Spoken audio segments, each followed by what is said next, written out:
Yeah, they say they're looking for more volunteers for call to action or whatever they call it for. Oh, good. All right. Well, that's what we've got. I think their primary is coming up. So yeah. Donna, I also like your background. Very nice. Thank you. I'm also working on Team Arizona right now.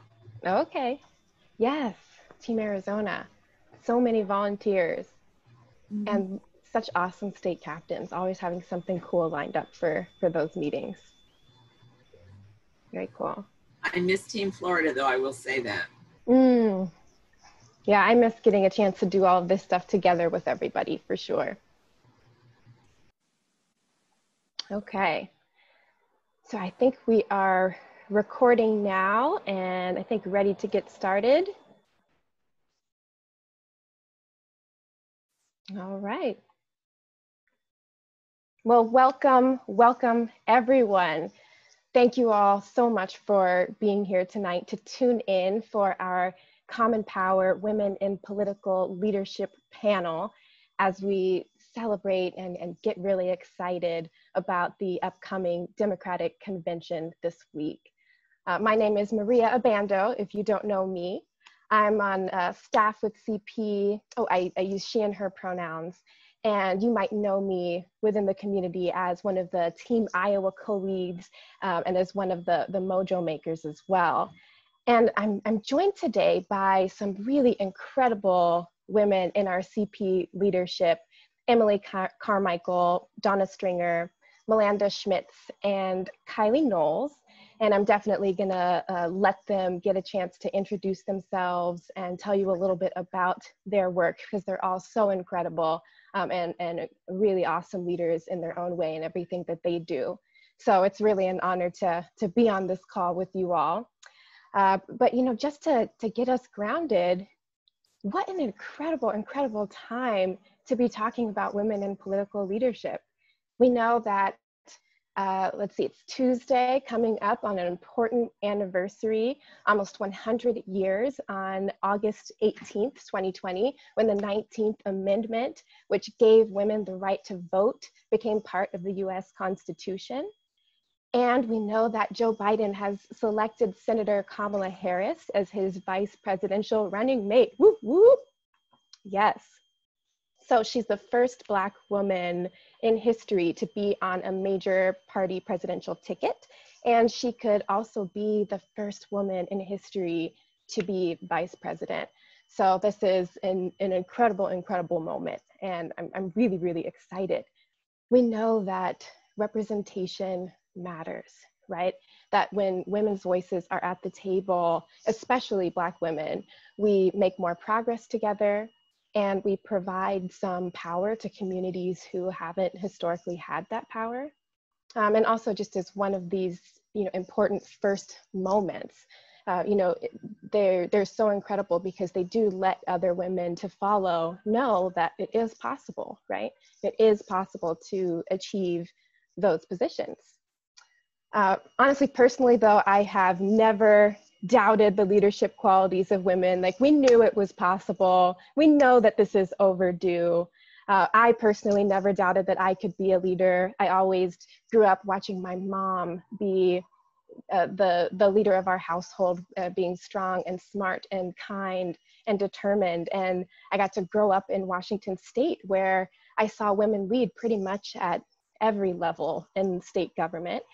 And now in Common Power, I get to engage with a majority woman staff, as well as countless incredible women who are leaders in their communities in their own rights, whether that be moms or grandmothers, doctors, teachers, lawyers, business owners, incredible people within our Common Power community that I have to look up to and to feed off of this incredible feminine power. And so, you know, without further ado, we've got some of those incredible women here today. So to get us started introducing our incredible panelists, I'd love if we could just go through one by one with Emily, Donna, Melinda, and Kylie. If you could just share a little bit about yourself, and then for fun, if you could also please share one of your personal sheroes. And I'd love to start with Emily. Thank you so much. Oh, all right. Of course. Yeah. I am Emily Carmichael. I am a team lead for Common Power for Alaska, Kansas, and Kentucky.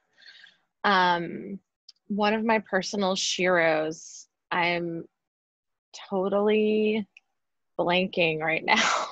How about, because there's so many. I'm like, well, Ruth Bader Ginsburg, everyone's going to say that. That's just boring. No, I'm just kidding. Ruth is a great one. She's a great one, but I'm gonna pick somebody local. I'm gonna say Senator Claire Wilson. She is the senator from the 30th Legislative District here in Washington State. She flipped a seat in 2018. I got to know her really well through a program that I work, an organization I work with, and I helped knock a bunch of doors for her. And she's done amazing things in the state legislature just in the couple of years she's been there. So that's mine. Yeah. It's a good one. Good one. All right. I'm going to come to Donna. Hi, I'm Donna Stringer, and I am working with the Arizona team. I was on the Florida team before that, and have just finished writing 3,000 letters for Vote Forward, not a seat project, but just something else that I felt I needed to do.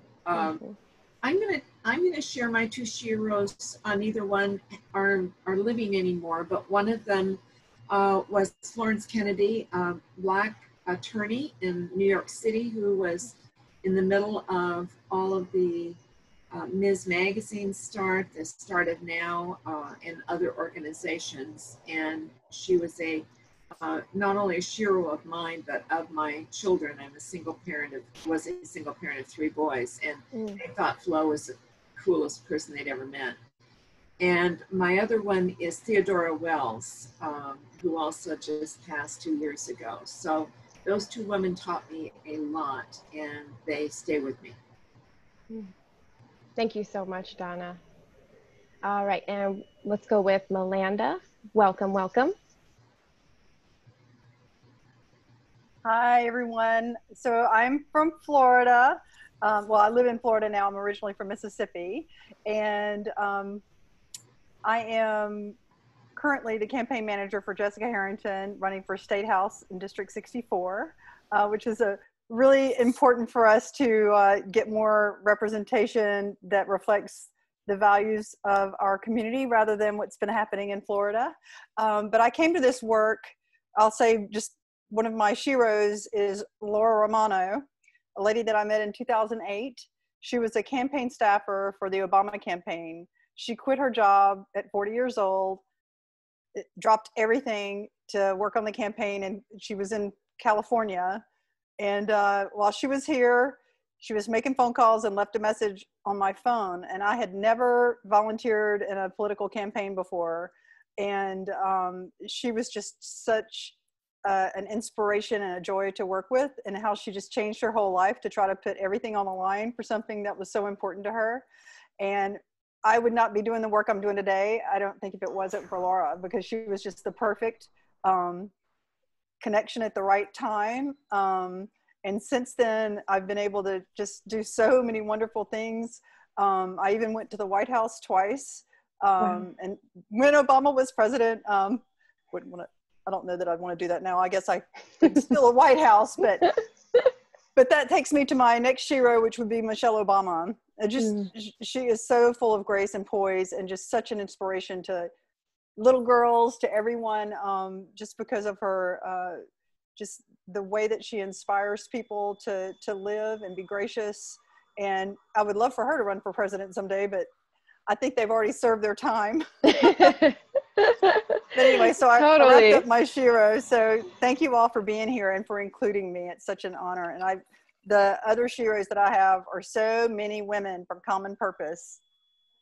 From the time that I met Bobby Geiger, Amy couldn't come that trip, and Bobby was here. And since then, Maria, you, and MJ, and Bert. I mean, I'm just so thrilled at what has happened with Common Power, and how much you're making a difference across the entire nation. It's just such a tribute to someone like David having this idea, and then all of you working together. It's just really, you're such an inspiration in what you've been able to accomplish in such a short period of time. It's so important. Thank you for all your work. Oh, Melinda, thank you so much. It's our honor to have you here, especially knowing that you're in Florida and it's 3 hours ahead in your evening. So thank you so much. And we couldn't be doing the work without amazing partners like you. So thank you so much. All right, and Kylie, welcome. Thanks, Maria. Hi, everyone. So thankful to be here with you tonight.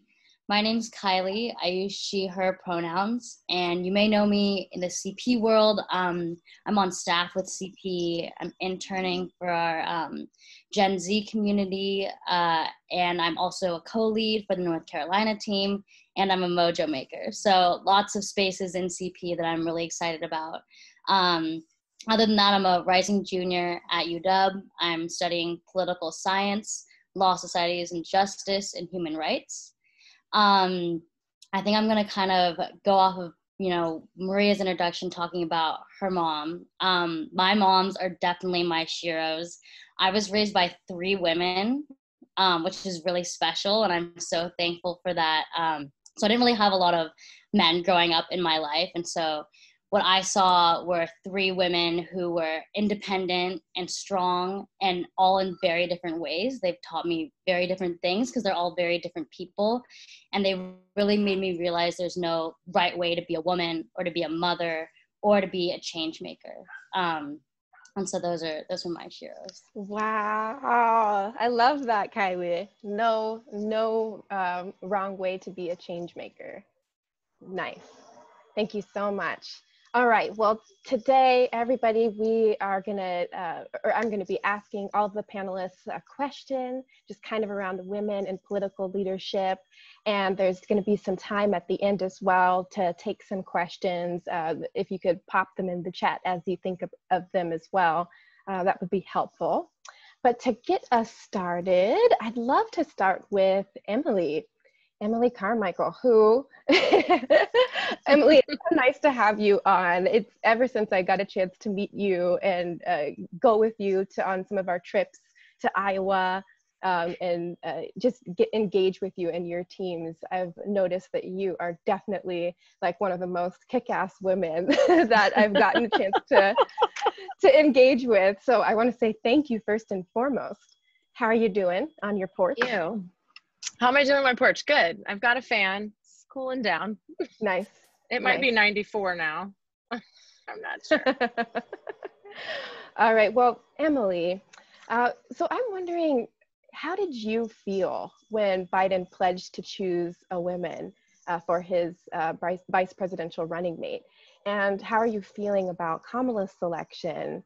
And how might that impact your work? Big question. Yeah, okay. How did I feel when he pledged to choose a woman? It's about time. It is past time. Mm-hmm. It'll be 100 years since white women got the right to vote. As we all should be aware, Black women did not have the right to vote until the Voting Rights Act in 1965. But we are 51% of the population. Representation matters. We should be in elected office up and down the ballot, up and down in positions from executive branch down to city council, fire department, whatever. Here in Washington State, we elect everything that we possibly can, every position that we possibly can. And it's time that we see a woman in that top office. Somebody said in the chat already, and I was going to say this, if you can see it, you can be it. And the flip side of that is, you can't be what you can't see. If you don't see a woman as president, as vice president, then you don't, I have a daughter who's 7, and you don't grow up thinking that that's something that you can do. So it's time. Women are very effective at governing. There is data to support that women are consensus builders. When you elect women, women get it done. We get stuff done. We are more about building coalitions. And I kind of have come to not really be a fan of the expression reaching across the aisle, but women are better at doing that. I am, for several years, have been involved with an organization called Emerge Washington that recruits and trains Democratic women to run for office. And our focus is getting women up and down the ballot, interested and trained, and helping them get elected.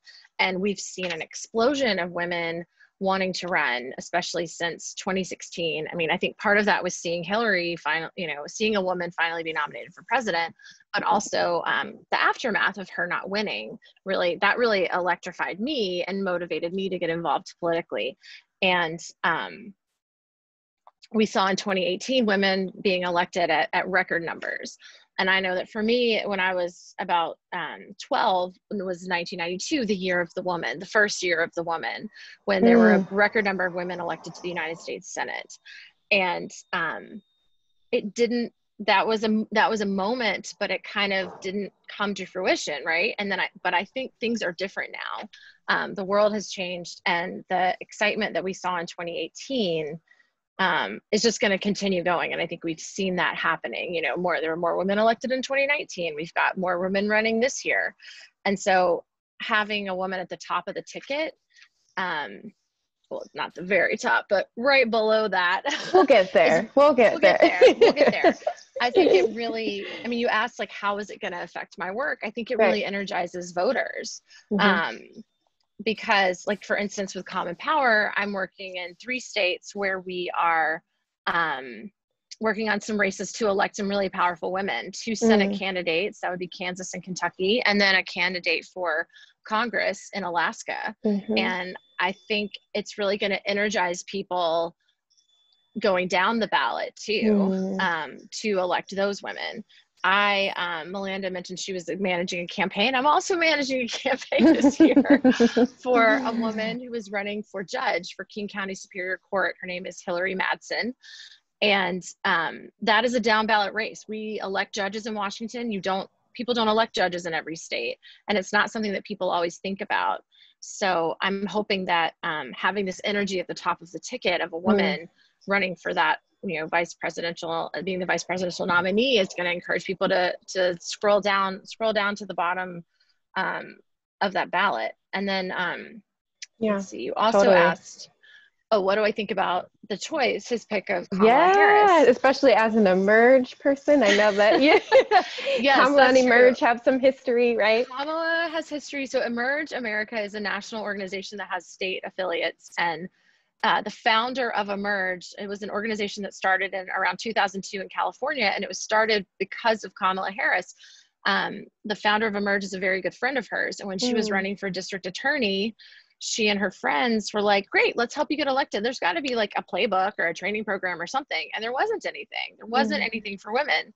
And so after that, she was successful in that election. Her friend Andrea founded the organization Emerge that kind of has over the last 18 years has blown up and spread to a lot of other states. So I'm really excited that she, it was exciting to follow her presidential campaign, and she wasn't successful in that, but now is the time, now is the moment to choose a Black woman. Yeah. And I think also it's a huge deal to have someone who is, she's Black, she represents the Black community, she's Indian, she represents the Indian community, but it's that Black, brown, and Indigenous people, and especially women, have someone that they can look to that looks like them. And I think that's huge, and that's going to have ripple effects. And then with what is happening right now in 2020 with this big social justice movement that has really just exploded, it was really the moment. I was not surprised. I thought he was gonna pick her. And when I saw that news, I was happy to see it. Yeah. Did you get a chance to see her when she was in Seattle? I did. I saw her last fall. She did a really small event at Chop Suey on Capitol Hill, which is a music venue. It was like a really weird place. I felt like to have a campaign event. But the thing that really struck me about her is that she's really funny. I felt like she could do stand-up.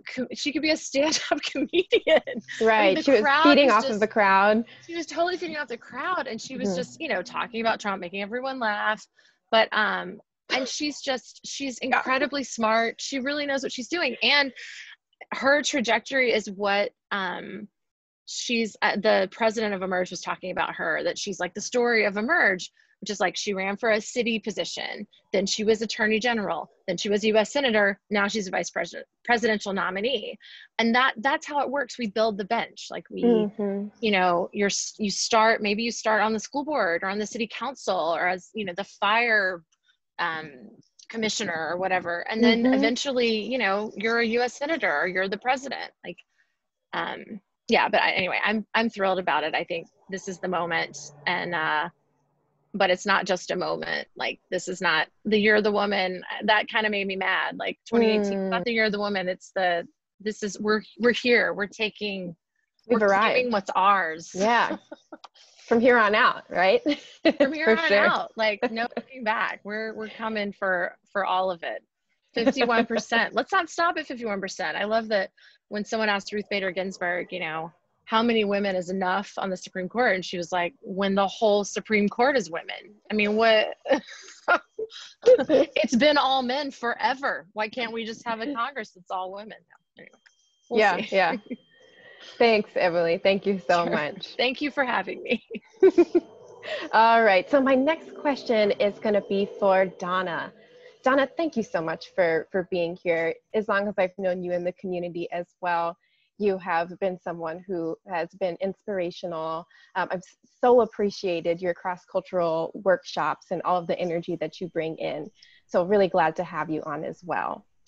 And I'm wondering today, especially since I know that you've also got a depth of history and feminist activism and around women in leadership. I'm wondering if you could just share a little bit about why women in leadership has been so important to you and what that's looked like throughout the years. And maybe if you've got any wisdom or perspectives that you feel is important for other up and coming next generation female leaders. Thank you. It's nice to be here.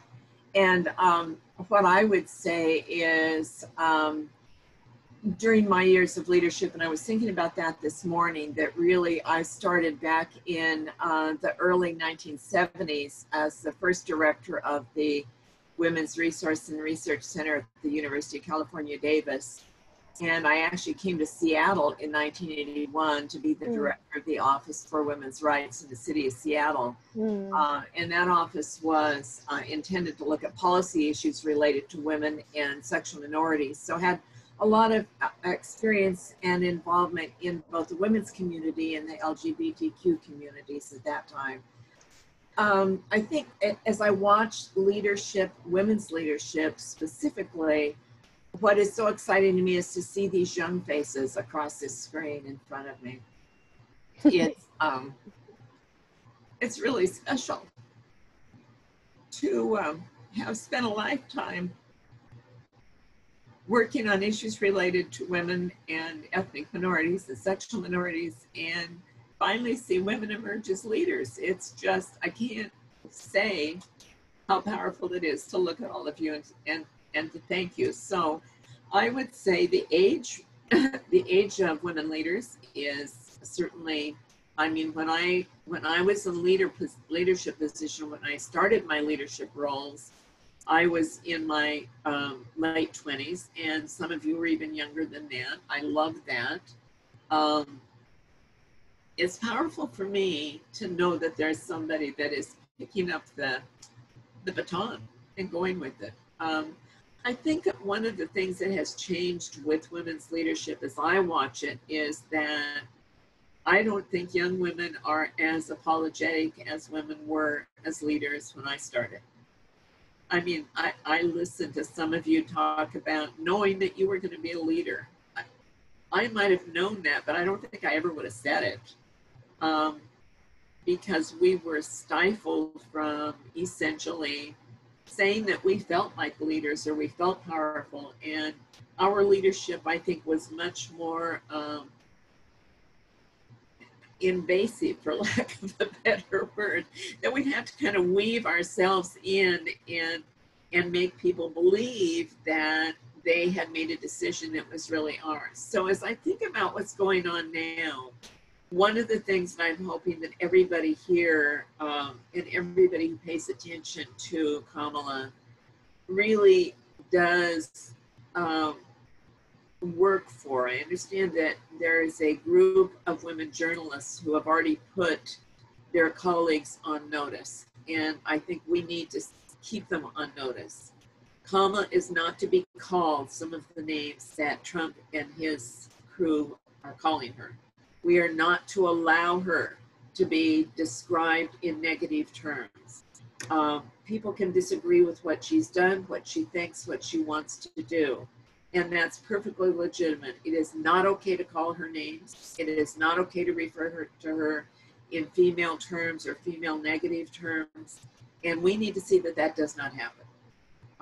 It started within hours after she was nominated, and I will say she was not my first choice, but she is now, and we all need to feel that way. I mean, every one of us needs to be on the bandwagon of Joe and Kamala, and regardless of who your first or second choice might have been, they have to be our first choice now, because this is not a time for any disagreement behind the scenes, and certainly not in front of the scenes. So, and I think women are capable of doing that. So thank you all for showing the leadership that you do. I appreciate it, and I'm excited to watch you all grow.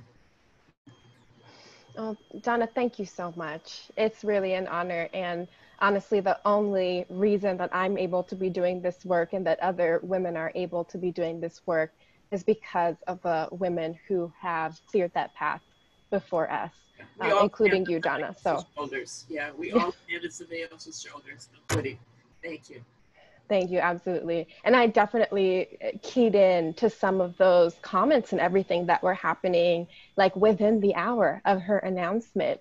And I had to, immediately be careful and protect myself intentionally as I engaged on social media as well, because it's just, well, of course it's social media, but it's also just very, to me, interesting to see how many people have those kinds of opinions about a woman when we know good and well that women can lead.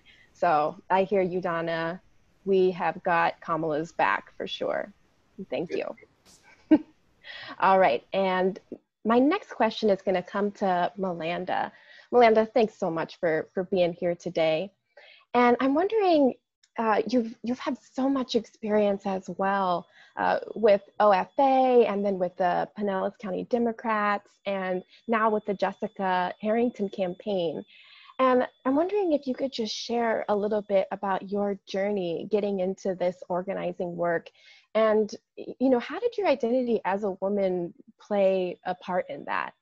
And then along with that, if you could also answer, are you excited? Are you concerned about Kamala? And do you think that her selection will also have an impact on your work? Yeah. Well, thank you for having me, first of all, to be included with such an amazing panel. I love hearing what has already been said, and inspired by everyone on this call just for being here. You're a part of this journey. So for me, I actually, my background is in news. I was a creative director for 20 years. And I had a medical event that changed my life. I ended up in a hospital with $300,000 worth of bills. And I'm like, how do you pay for this? I had insurance. I had a job. But how do you pay for this if you don't have a job? What happens to all these people that are tied to their job to be able to be, have insurance? And then I started looking at the negotiated rates and all that. And so that was my kind of pivot for me. I ended up leaving my job. And by the time the Obama campaign came along, I was well enough to do something. And I was a director in news. So I worked in a newsroom full of personalities and creative people. And when I started working in a campaign, I was like, oh my gosh, this is so similar. Because you're just, lots of energy. You have to constantly multitask. And, there was in the campaign, the Obama campaign, I mentioned Laura earlier. the thing that was so inspiring for me as being a part of that campaign was that they really led through example, of being present. For any volunteer, they would have to really act like they were representing President Obama, not to do all of this nasty talking. And it is one of the organizers in one of my early meetings, you know, he stood up and stopped because there were some ladies smack talking the Republican candidate, John McCain. And you think about, you know, fast forward where we are right now. And certainly the things that have been said by that person that is in the White House now, I don't even like to call him the P. I can't even say it. I'm not going to do it. He has set such a bad tone for women. And obviously with the Women's March, I was in DC, just like Jessica, the candidate that I'm campaign manager for. There were a lot of women that felt like they needed to go to that event just to be a part of renouncing the horrible language that we hear coming out of the White House. But back to my journey with OFA and the experiences, there were so many men that would have seats in leadership, and I didn't see enough women. And fast forward to now, that is definitely changing. Women, there are a lot of women volunteers that get the work done, and you look at the room and it's like, we need more men doing this work. But a lot of women take the time to really show up and do the work behind the scenes, and having the courage to run for office. Emily, you were talking about just that whole setting up the line so people can. Now, there are a lot of organizations that are doing that kind of stuff, but running for office is really tough work. I left, after I left OFA, I joined the local party, as Maria had mentioned, because I wanted to try to take everything I'd learned over the years of working with OFA and start at a local level. And it's just amazing how difficult it is to come in and work in the local Democratic Party and try to, you know, it is a very big machine. And when you get down to the micro level, you can really have an impact, but it is hard work. And there are courageous women in both counties that we have, 2 counties that straddle Tampa Bay, and we have 2 women that are both chairs of the parties. And they are inspiring. They work so hard, and it's, you know, it's not a paid position. They do it for free. And to see that kind of dedication and commitment to making our country a better place is encouraging. And seeing candidates, like all the candidates that we see now that are running for office from the lower level seats. We've had some city council seats that women are winning, and then all the way up to having Kamala on the ticket. I just think it's a wonderful year, and having the 100-year anniversary of the first them being able to vote, women being able to vote, is you know, it's sad that it's taken this long, but at least we are getting somewhere. And I do feel like Emily was saying earlier that this is a time for not just the year of, but there's so much been happening. I don't think after what has happened since 2016, there's no going back. It's gotten so bad through the coronavirus, and everything has just been so exposed, and how bad the leadership is without having women's voices and women of color. Someone had asked something about news and reporting. That was the same thing in newsrooms. And now that's all completely different because of the internet, and just the entire industry is just completely blows my mind how much different it is. But we need more women and women of color, diversity, every walk of life, being reporters, whether it's written on social media or in the news, because it all across the board, if you're having men sitting in chairs doing all the reporting on women, then they're going to repeat these horrible things that are being said. And I think that the news media has really been guilty of amplifying the horrible things that are being said. because it gets them more clicks and more likes. And, you know, it's really been a devastating time for news media because of the change over to the internet and how do you monetize that. But we've got a lot of opportunity if we can get more people that represent everyone to be a part of that as well. So I'm hoping that we have more women and women of color in every walk of life being a part of that process as well, because not only do we need people in leadership, we need people reporting on it. And investigative journalism, I think we really see the need for real journalism at this place in our history. We'll probably look back on it and go, that was a time that it was really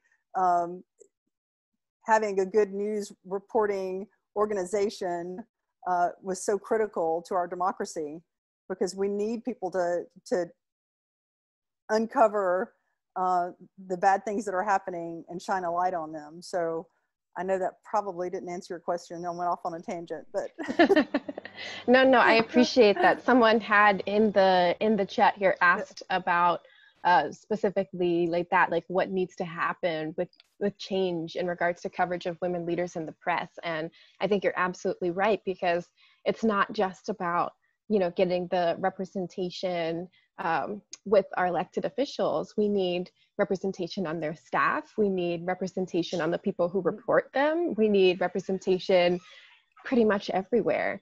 So I definitely agree and appreciate that, and especially you sharing on a little bit more about your journey too. So thank you so much, Melinda.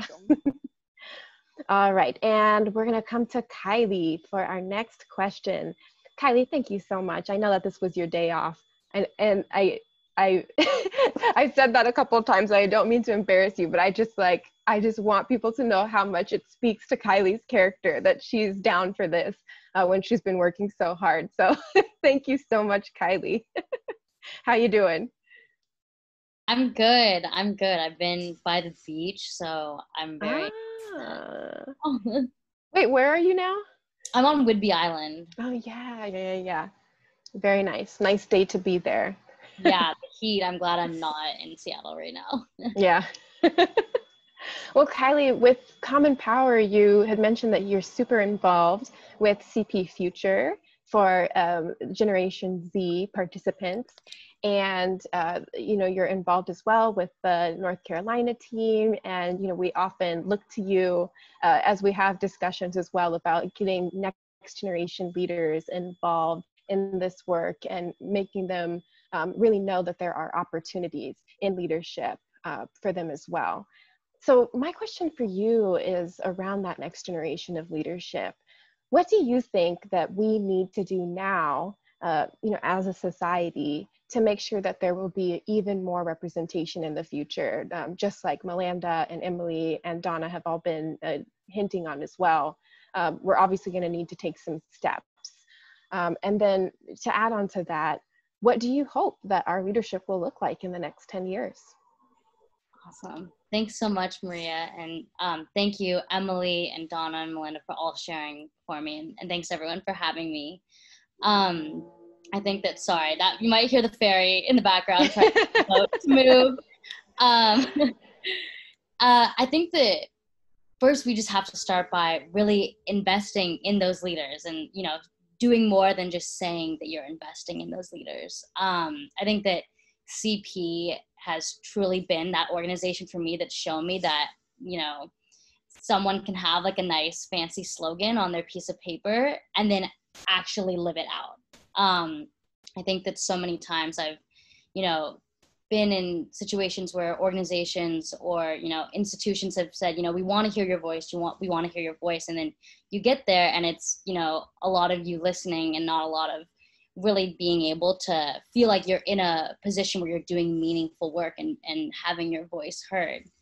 And I think that even before you get to that space, we have to talk about, you know, the access. I mean, so many internships in this sphere are unpaid. You know, it's kind of like a joke at the University of Washington, like, you know, poli-sci majors get unpaid internships.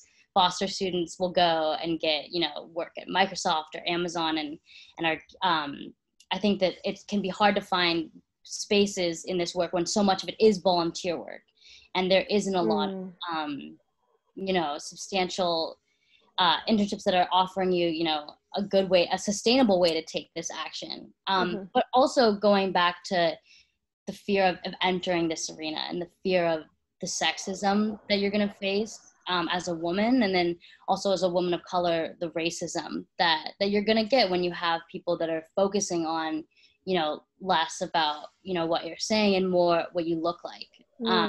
And being a young woman in high school, really just like learning about politics and getting into this space in 2016 and seeing the way that Hillary Clinton was treated by the media. I mean, that was horrifying. Yeah. And that was really scary. You're growing up and this is the first, female you're seeing in this powerful position, and she's just being brutalized by the media. I mean, I wouldn't want to sign up for that. I don't know about anyone else, but that's really scary to look and say, okay, I'm going to consciously make a choice to put myself in this space. But I think that really goes to, also making space, and the fact that there are so many, like Emily was saying, that Congress so long, so many white men, and making the space really for us. I mean, there's a reason that Harris is the first vice presidential nominee to graduate from historically Black college. Like, why is that? Like, what space are we closing off the access? And I think that, like, one of the first thing, like, concretely that I think of is, like, campaign finance reform. Yeah. And who is able to get even to the spot to where I'm going to run for office? Like, how am I going to do that? And that can even go into our electoral system. Proportional representation is, like, my side passion project. I think that is fascinating. And learning about why our parties won't run risky candidates, and that often is women and people of color. Like, why? Like, risky? Why think about the Democratic stage, right? And then we ended up with two old white men. We had Bernie Sanders, and Joe Biden, and now we have, again, two old white men. And finally seeing, having Kamala Harris as someone to look to and be like, okay, thank you. Like, I'm so sick of looking at old white men and having this be like what I have to choose from. Before we like get all the way over there, I think that we have to go back to just like where we're thinking about raising our future and raising as individuals. If I ever have a daughter, teaching her to be strong and be a leader. I mean, what Donna said, being afraid to say that I'm going to be a leader. I mean, there was this quote that I saw that said, have the courage to be disliked. And I think that so many times as a young woman, you're told how to behave and to be liked and to just fit in and go through the motions. But really, like, having the courage to tell girls it's okay to be, not that perfect cookie cutter, quiet, shy person. But also, investing in our education. I mean, I remember in first grade, my teacher kept giving my homework that I didn't understand to the boy next to me. He was like 3 levels ahead in reading level. I was falling behind. And I was lucky enough to have a parent that was attentive and was like, okay, no, this is not okay. And helped me and got, I had the privilege of being able to go to Kumon and to go to things to help me get back up. But think about how many women like me that could have fallen behind and are falling behind because we aren't investing in our education.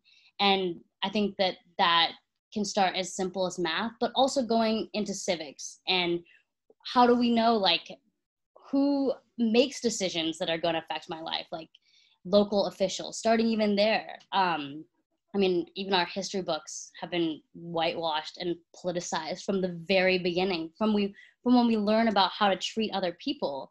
And that's one of the things that, Maria mentioned, that I'm really involved in our Gen Z community, CP Future. That's one of the things that Action Academy is really trying to accomplish. After the VP announcement, I have like my little core group of friends that when anything happens, we're like all texting, right? Yeah, everyone's like, okay, like, we need to talk about this right now. And I'm looking at the news and my mom is texting me. And I thought about, there are so many people who are really just waking up in the past few months, my age, any generation, across all generations.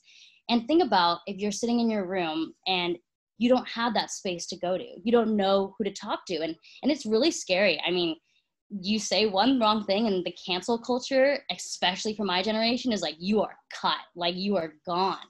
And so that's one of the things that CP Future is trying to do, is create a space where we can be a community and like have these conversations. And so I started like a group me, which is just like another group messaging system. And I texted and I was like, hey, I know this just happened. Does anybody want to Skype like on Friday or like Zoom? Oh my gosh, now Skype. I can't believe I just said Skype. I don't think I've heard that word in so long.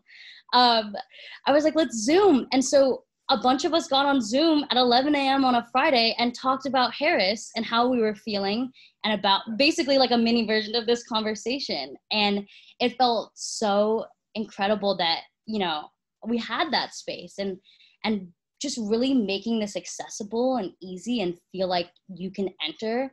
But one of the things that one of our participants, Julia, said that like, it's been stuck in my head is she said, just give us a seat at the table. Because I really think that's it. Or give us a shot at the seat. Because I think the more and more you see that we can do it, that we'll be there and we're not going to let go.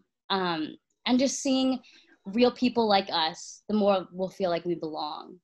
But really, I think that in 10 years, what I hope to see is a lot of what Melanda said. I mean, every walk of people. And like you said, Maria, everywhere. We need that everywhere. Having diversity. But even more than that, giving people a seat at the table because it's normal and it's because it's right, not because it's what's special or because it's what we think will look good. I remember when we were in South Carolina, I was with Maria and Julia, and on Warren's poster that, you know, she was handing out, it said, "I'm running for president because that's what girls do." Yeah. And it just like, I get shivers when I think about it because I'm like, yes, like that is what we need to tell girls, that that's what they need to do. And so really just, I think that I care less about, I guess, what they look like and more about what they're doing. I think that, you know, in theory, if, you know, we really felt like our voices were being heard, it really wouldn't matter what our government looks like. But I do think that, yeah, just getting a seat at the table, and that's what we deserve. And I think that hopefully we know now that they know now that we're going to take it if they were not given it. Yes. Thank you, Kylie. Kylie saying what needed to be said today, what we all wanted to hear. Sorry, you know, Jerry, Allen, we love you, but I too am so tired of looking at old white men in leadership. So with you, Kylie, we need that representation. Panelists, how are you guys doing? You feeling fired up? Kylie, get us a little bit more fired up. All right, so I'm going to go ahead and just say we're going to take some more time. I know that we're going to try and reach for maybe like 6:15. Melanda, also knowing that you're on the East Coast, it's just been wonderful to have you. And I want to be respectful of your time as well. But we have had some really awesome comments and questions in the chat here. I know that Bert had said that she's trading in her nice for nasty. And people love that. Thank you for being here, Bert, also from Team Florida as well. Thank you, Bert. And open-ended to all of the panelists. It looks like we had a couple questions here about personal traits and qualities of what it means to be a leader. Anybody have any thoughts on that? Oh, sorry, go ahead, Donna. Well, I was just going to say that I think that we've seen what we need in leaders in some of the women that we've been talking about tonight, and some of you. First of all, a leader needs to believe she's a leader and be willing to say she's a leader. And when I think about my sheroes, they are women who combine the strength to be able to stand up and say who she is and why she's doing what she's doing, with the compassion to be inclusive of other people who might be different from her in whatever ways that means. But I do think that one of the things that women tend to do more than men, as in big picture, is I think we have more compassion. I think we show compassion even for people that may not necessarily agree with us or believe the same things we do. And that's why I think who said about crossing the aisle. I think that's why, yeah, thank you, Emily, because I do think that women are more likely to cross the aisle because we tend to be better at listening and better at demonstrating compassion that allows people to participate with us. So those are two, strength and compassion are two things that I think are absolutely critical for leadership. Yeah. I think that's totally true, that and empathy. Not that men don't have strength, compassion, or empathy, but another part of that is the issues that affect women, things that we consider women's issues, which I think can be a ridiculous term, but they're issues that actually affect everybody. So when women have the right to abortion, that helps lift people out of poverty, which helps, the entire community.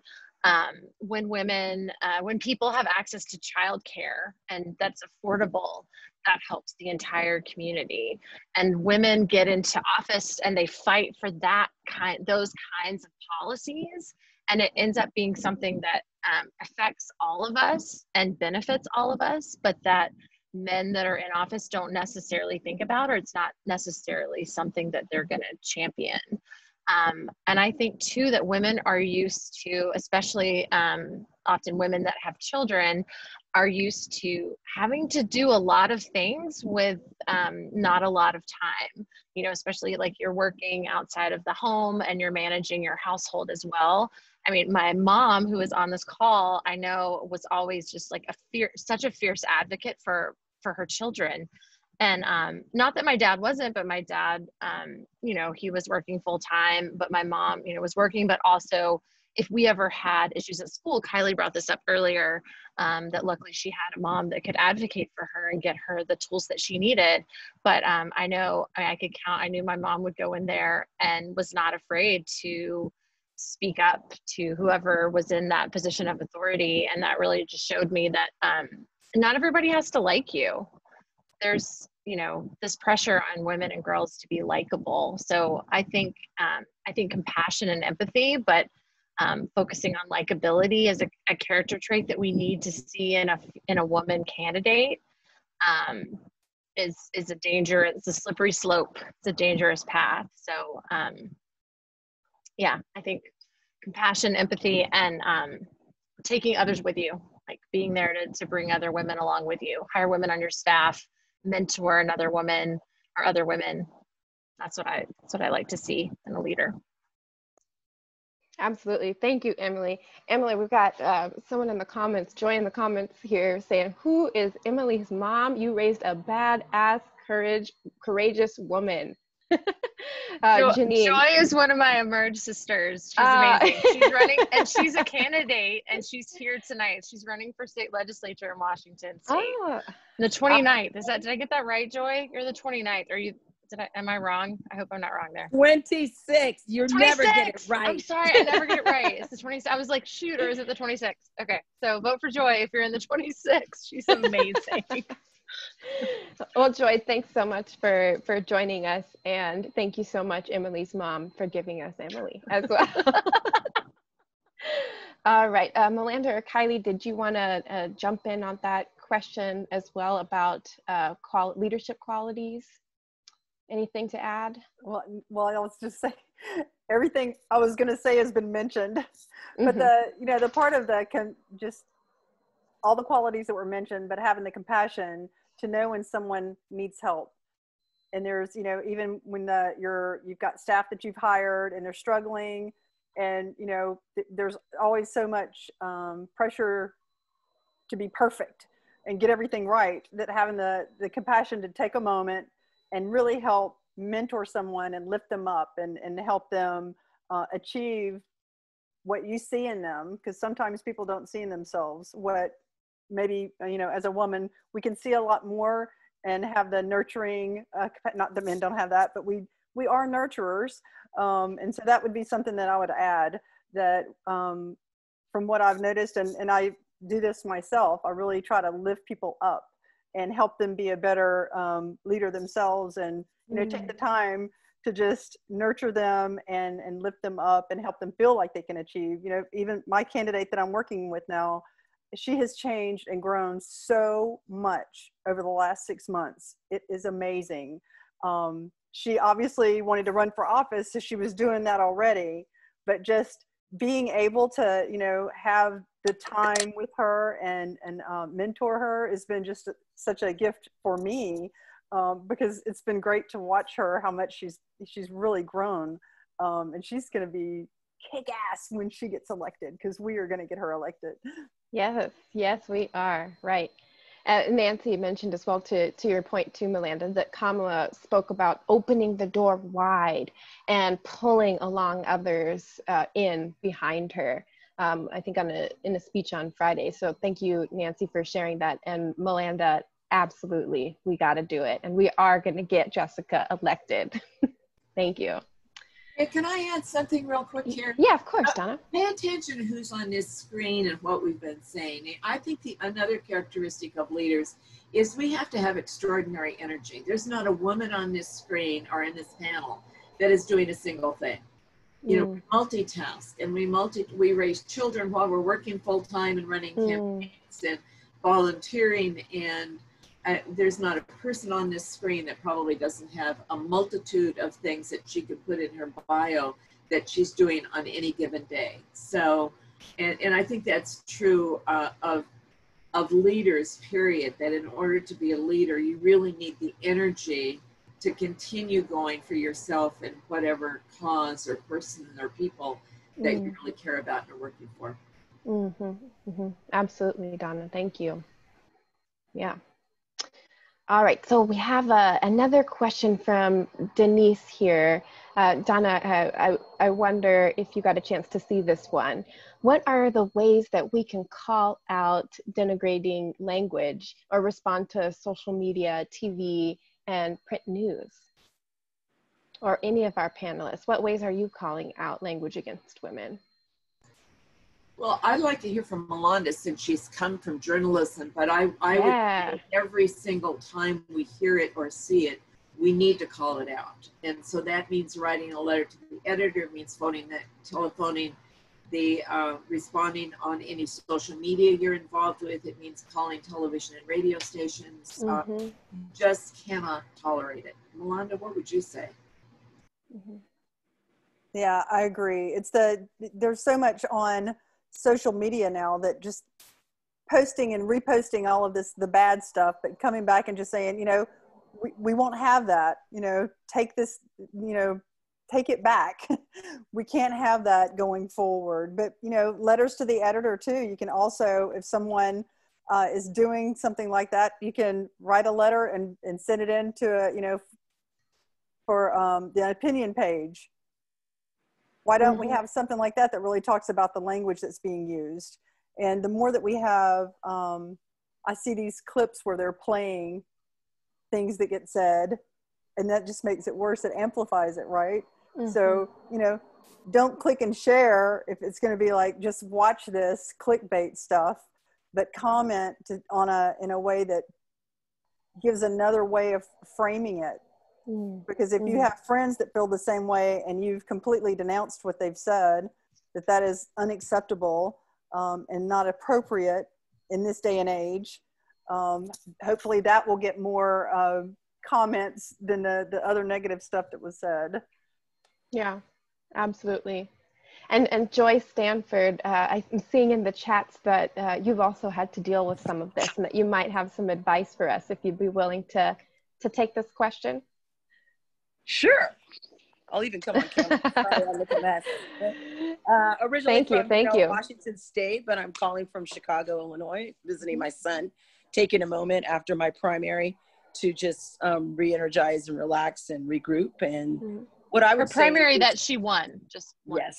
Hey. What I would say is always coming back with, and not always, because you don't always have to respond, number one, but coming back with something positive and coming back with certain people have a narrative that's this way, but the narrative that the majority of people is this way. And then it's almost like educating and calling somebody out without necessarily calling them out in this kind of side eye, kind of burn kind of way, as my younger son would say.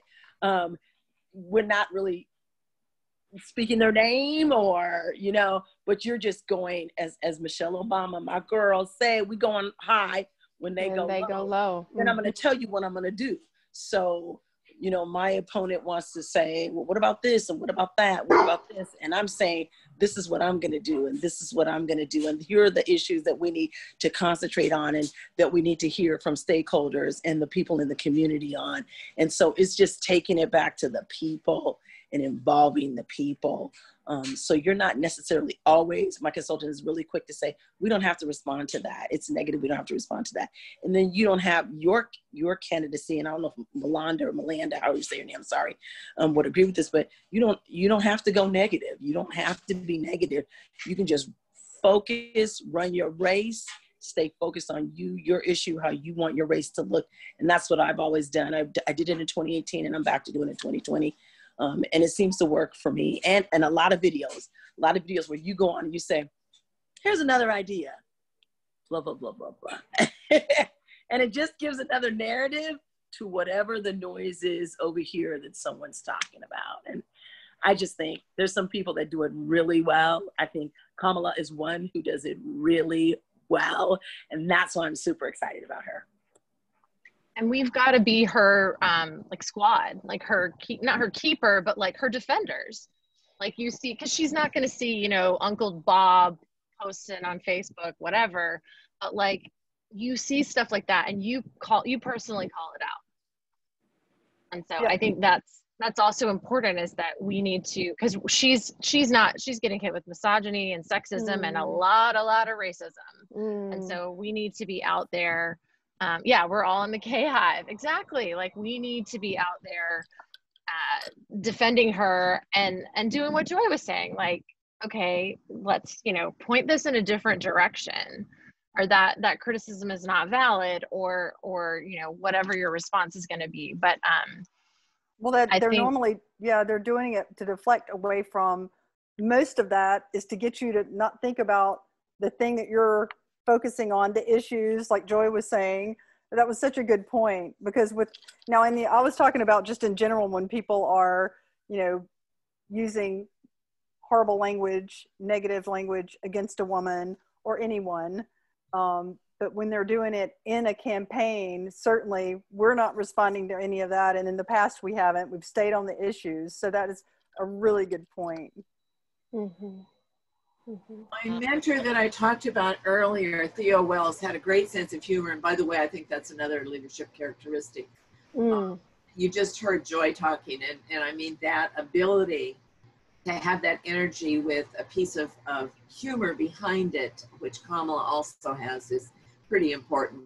But Theo would do something very interesting. She would take a letter that was very insulting and simply plug the man's name into that letter and say, look how ridiculous this is, when you look at it through a gender lens. And obviously that can't work every time, but there were times when she would do that. It would be absolutely so hysterically funny and ridiculous that the writer got the point that when you use that language against a woman, put a man's name in it, how off base it really is. Mm-hmm. Mm-hmm. Absolutely, Donna. That's an interesting exercise. I'll have to try that one. All right, looking here in the chat, I know that Nancy, you had a couple questions just about kind of proportions with women in the work that we're doing, and a few comments around that as well. To speak to CP, Nancy, it probably looks like this event in this room right now. I couldn't tell you, but it is definitely overwhelmingly more women in the work. And Kylie, I don't know if you would feel the same within the CP Future groups as well, but I think Nancy had a question for you just about what you're seeing within CP Future, leadership, maybe things that you dub. Mm-hmm. Yeah, absolutely. I would agree with Maria and say that CP Future mirrors this room a lot. But we do have, honestly, like more diversity that wise than I was expecting. But I think that like one of the things that I think about is that like kind of what I can't remember, maybe you've said this, but like women's issues and like the fact that like this is like a women's panel, right? A women leadership, and like who will even like kind of like show up to an event like this, because I think that like a lot of the times you hear like gender issues and that's like, okay, that's a woman's thing, like I'm gonna tune out if I that, you know, that doesn't apply to me. And so I think that, I mean, that's kind of a tangent, I digress, but I think that with UW's campus leadership, I've been predominantly involved in like female like organizations, so like I haven't seen that much difficulty in that sense, but I think that there's definitely, you know, a need for more anywhere. But I would say that for a lot of for the organization I've been a part of, it's definitely a lot of female leadership. Like the clubs, like the Green Club that I'm on campus is predominantly women in that. But I think that also thinks kind of just going back to more about the issues that I'm involved with and like who will decide to come to the table in the first place. That's a good point. Melinda, what does it look like for you? Are your volunteers majority women as well? Absolutely. Yeah. It's so funny because when when I was thinking about the women that inspire me of over the years, just women who have stepped up and done what Donna was talking about, the multitasking, and why isn't that we can't get more men, and not the ones on this call, but to do the multitasking as well, because the women that are volunteering, which are 95% of our volunteers are women, and you'll have like a whole, well, now we're in Zoom rooms, but before, and now even on Zoom rooms, you'll have this whole group of women, and then you'll have a man come in. It's like, there's a man volunteering. Yay! Give him a shout out. Thank you for being here. But it's I guess also we can see how much of an impact it has on us, our children, family members. You know, we're experiencing things that are impacting us. You're talking about issues and people tuning out when we're saying that it's about, you know, what equality or whatever, that impacts us all. And women tend to be the ones in the volunteer roles, and so it's 11 years for me now, and that hasn't changed. There hasn't been a year that all of a sudden it's like, wow, there are no women here volunteering. Where are all the women? We're the ones that consistently, because I had always been a volunteer. I just had a small stint where I'm an Obama alum, but other than that, my time has been as a volunteer. I'm fortunate to be able to do that, but it is a commitment. And when you see a young mother who is bringing her children with her to volunteer, and, you know, finding ways to, you know, have something for the children to do. You know, there are a lot of barriers for young mothers to be able to volunteer. So we've been trying to work through some of those things. In the past, when we were getting together, we would do, you know, like coloring little cards while we were working on issue things. So now it's juggling with children being at home with COVID, and then trying to do the work. I know it's been a struggle for everyone.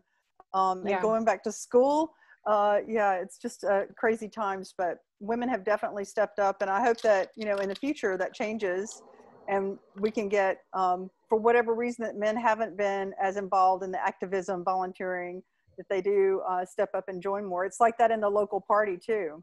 There are more women PCPs across the entire county, in both the counties that I'm involved in, than there are men PCPs, because you usually have a man and a woman in each precinct, and we'll have the women roles filled and not the men. So it's a challenge. Yeah. Hopefully that'll change. Yeah, absolutely. And we had a comment here from Rebecca Brinneman that was saying that women are just in here, getting in there and getting it done. So thank you, Rebecca, for that comment. And I think it speaks exactly to what you're saying, Melanda, as well. And we've got some more comments in here as well. Martha had said that the head of the USPS said today that they're going to stop removing mailboxes and sorting machines and will replace them. And then folks from all over raised the roof and raised their voices, and that women were the ones who were largely responsible, as it was a woman who first brought it to everyone's attention. So something interesting to look up as well.